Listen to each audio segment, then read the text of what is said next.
Son las 9:29 de la mañana, saludamos a esta hora a Enio García, jefe de asesores del Ministerio de Salud de la provincia de Buenos Aires. Buen día, Enio. Marcos Clavelino, Matías Bongiovanni le hablan. ¿Cómo está? Buen día, ¿cómo están? Muy bien, nosotros seguimos con atención, estamos en el cumplimiento del ASPO, cada uno de nosotros aquí en Radio Universidad trabajando de manera remota, pero la circulación de personas ha aumentado de la misma manera Sí, también que muchas actividades comerciales, esto entiendo en base a la presión de distintos sectores y la necesidad de los cuentapropistas por caso, ¿no? Y de los comerciantes sí, de trabajar. Pero ahora la cosa se está extendiendo a lo que conocemos nosotros aquí como la provincia interior. ¿Qué pasa con sí. los municipios por fuera de AMBA, Enio? Sí, la provincia está básicamente dividida, ¿no? Por la situación epidemiológica. Eso ha sido una constante desde que empezó la pandemia y era obvio, ¿no? La puerta de entrada del virus siempre fue la ciudad de Buenos Aires y el conurbano, ¿no? Donde está el puerto, donde está el aeropuerto. Entonces era normal que entrara por ahí y era normal también que se difundiera en ese territorio. Es el territorio que tiene mayor concentración demográfica, donde los municipios no tienen fronteras prácticamente, la gente consume, trabaja, tiene, digamos, sus familias distribuidas por todo ese territorio, entonces hay un traspaso constante, ¿no? De gente por ese territorio. En el interior se da una situación distinta, ¿no? Donde generalmente la gente tiene su vida cotidiana normal dentro del municipio, ¿no? Entonces ahí no hay tanta concentración demográfica, entonces es más fácil controlar los brotes. Entonces cuando teníamos la ASPO de alguna manera con mayor cumplimiento, cuando la gente de alguna manera tenía todavía alguna sensación de riesgo, por ahí podemos llamar, porque estábamos viendo esas escenas en Italia, en España, después en Estados Unidos, ¿no? Se pudo mantener esa situación epidemiológica bastante dividida, aunque hoy obviamente sigue siendo el problema el AMBA. En el interior se ve que con todas las habilitaciones que se hicieran, con por ahí más confianza que tiene la gente y eso hace bajar la guardia, no mantener las medidas de distanciamiento, de cuidado, hizo con que aumentaran los casos, ¿no? En el interior de la provincia y podemos decir hoy que el 68% de los contagios ocurridos en el interior de la provincia ocurrieron en el último mes, ¿no? Entonces es una situación que también se agrava en ese contexto de la pandemia. Entendemos un poco por eso, por la mayor flexibilización y el menor cuidado que está teniendo la sociedad como un todo. Teniendo en cuenta justamente estas diferencias, ¿no? Desde demográficas hasta lo que es la vida cotidiana en el resto de la provincia, pensando en lo que es el AMBA, ¿qué experiencia se puede traspolar a la hora de evaluar y de actuar también en cuanto a medidas sanitarias en el resto de la provincia? Claro, ahí nosotros tenemos bastante probada que, bueno, mientras no tenemos una vacuna, la única solución que tenemos para bajar los contagios son las medidas de aislamiento y distanciamiento social, ¿no?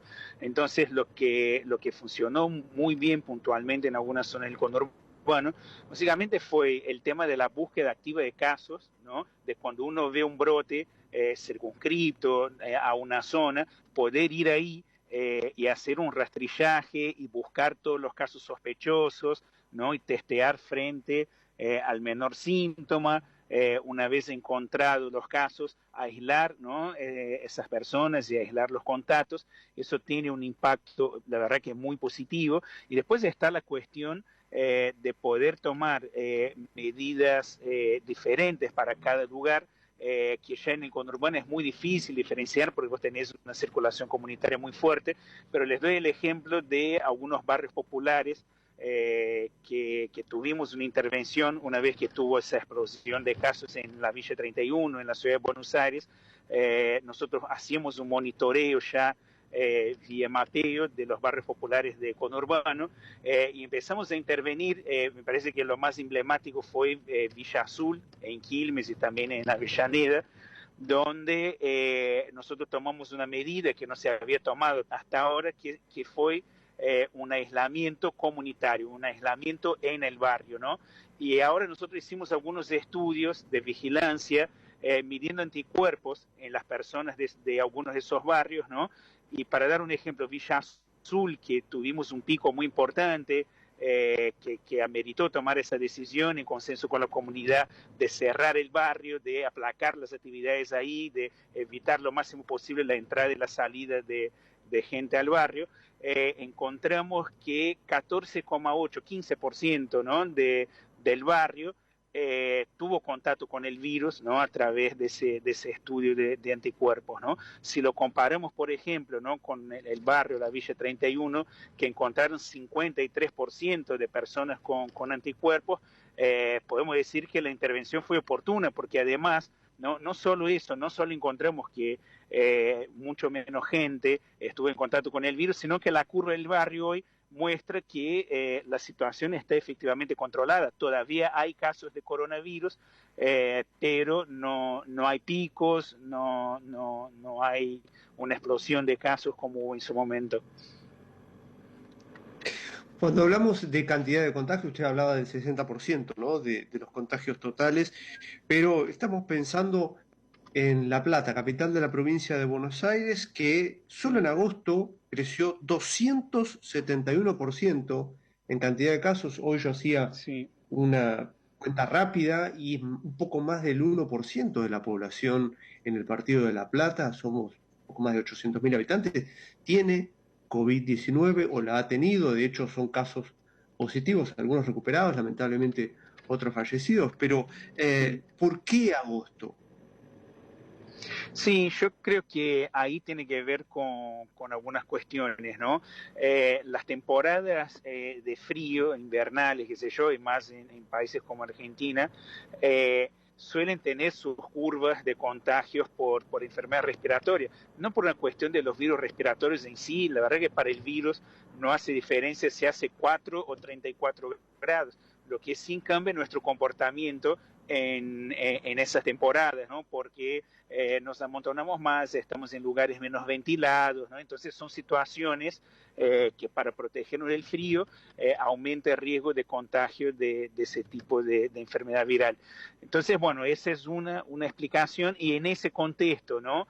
Donde empezó a aumentar los casos, donde uno sabe que ya el comportamiento nuestro aumenta el riesgo de contagio, fue el momento también donde hubo más aperturas de actividades. Y como ustedes bien dijeran en la introducción de la entrevista, algunas por necesidades, claramente. Hace 5 meses que estamos en esa situación y hay necesidades muy concretas, ¿no? Y uno entiende eso, pero por otro lado también hay otras aperturas que tienen que ver con otros tipos de necesidades, no necesariamente necesidades económicas, qué sé yo, pero que por ahí podría ser evitable, ¿no? Entonces también separar un poco las distintas necesidades que hay. Necesidad tenemos todos, todas, pero hay algunas que desafortunadamente como colectivo tenemos que entender que debemos postergarlas, qué sé yo, no nos queda mucha opción.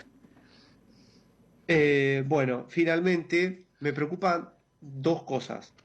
Quiero decir que va a ser quizás una respuesta un poco más amplia, pero apelo también a su poder de síntesis. Me preocupa y nos preocupa la cuestión del estado de salud del personal que trabaja en los hospitales, por ejemplo, públicos y privados, para atender las requisitorias, porque están habiendo cada vez más contagios y fallecimientos, pero también me preocupa la ocupación de camas. Entiendo que hay provincias incluso que ya por estas horas se están volviendo a fase 1 porque lamentablemente el sistema ya está saturado. ¿Cómo ven estas cuestiones? Sí, lo del personal de salud obviamente va a crecer cuando crecen los contagios. El personal de salud es el que está más expuesto, es el que está en la línea de frente, en la trinchera, como queramos llamar. Igualmente, en términos de proporción de contagios, en lo que es el conurbano, en promedio, ¿no? Estamos en un 6% de contagio de personal de salud. Estuvimos en el comienzo de la pandemia en números que llegaban al 20-22%. Y comparando con los picos de la enfermedad en otros lugares, no sé, España, por ejemplo, llegó a tener el 15%. Entonces, a ver, se ve que se está pudiendo trabajar bien, que hubo aprendizaje, que los equipos de protección personal están llegando, pero obviamente aumentan los casos, sigue esa proporción de 6%, pero en números absolutos cada vez es más, ¿no? La gente que se enferma, incluso el personal de salud, que más no solo el problema es que se enferme por coronavirus, el problema es que está estresadísimo, ya está cansado, ya no aguanta más el ritmo de trabajo, nunca se trabajó tanto como se está trabajando ahora en los servicios de salud, entonces es un problema de hecho más profundo que el simple, bueno, el hecho de contagiarse de coronavirus, hay otros problemas. Y cuanto a la ocupación de camas, la verdad que venimos bien estabilizados y las últimas semanas con los aumentos que tuvimos, estamos en el sector público del AMBA, del Gran Buenos Aires, ya tenemos más de 70% de ocupación de camas, así que es un gran problema en general, tomando público y privado, estamos con ya un 67% de ocupación. Es una cifra muy preocupante, ¿no? Entiendo que la conferencia de prensa del gobernador ayer venía en esa clave, ¿no? De mostrar la preocupación que estamos, no solo por el número de contagios, pero también por la saturación del sistema de salud, por eso insistía, no es el momento de abrir más. Están haciendo testeos a personal de salud, entiendo cómo va en estos niveles. Sí, el testeo para hacer diagnóstico siempre se hace a las personas sintomáticas, independientemente si es personal de salud, si no es. Lo que sí hacemos en personal de salud es un control epidemiológico, haciendo también test de anticuerpos para ver dónde circuló el virus, si hay algún área que está circulando el virus y no está produciendo síntomas para poder tomar las acciones. Tiene más ese objetivo. Yo entiendo, por ejemplo, que algunos lugares hacen todas las semanas un testeo serológico, ¿no? De anticuerpos. La verdad que no tiene ningún sentido práctico porque no te da la posibilidad de hacer diagnóstico y cuando haces todas las semanas no tenés el tiempo suficiente, ¿no? Para poder entender si realmente hay una circulación viral, hay un problema epidemiológico. Entonces, bueno, entiendo que hay como cierto fetiche y demanda de, bueno, testeemos a todo el mundo, qué sé yo, pero en la provincia todavía tratamos de seguir algún criterio racional, porque si no también es un caos, o sea, en vez de mejorar la situación y tratar de hacer las cosas para entender y tomar decisiones, embarremos más la cancha. La idea es evitar eso. Precisamente por eso tenía que ver la pregunta, ¿no? Por parte de lo que nosotros vamos consultando de distintas fuentes, era uno de los puntos de atención y también que representaba mucho interés, ¿no? Lo que significa el control a través del laboratorio del personal de salud o a través de los testeos rápidos también. Enio, muchas gracias como siempre. No, gracias a ustedes, un abrazo. Estábamos hablando con Enio García, jefe de asesores del Ministerio de Salud de la provincia de Buenos Aires.